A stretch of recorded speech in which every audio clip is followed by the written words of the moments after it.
3 minute time है. Provides a time-bound process to resolve insolvency among companies and individuals.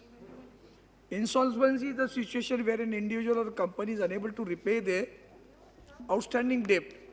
In light of the COVID-19 crisis, the World Bank identified two key challenges for an insolvency framework. One, need to prevent otherwise viable firms from prematurely being pushed into insolvency. This is more important.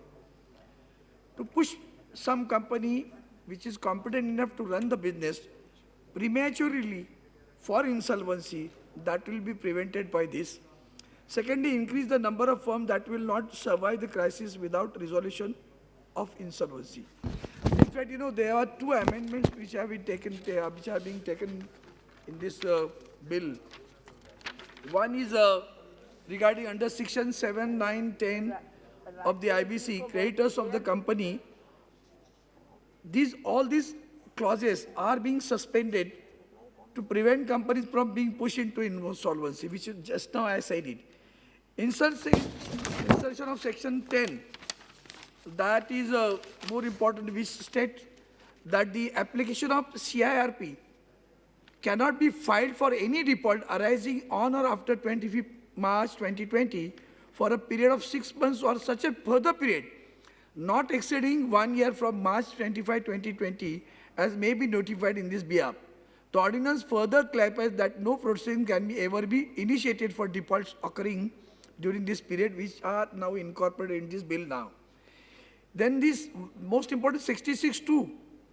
The 66(2), there is one section has been incorporated now, section 3, to the section 66 of the code after section 66(2).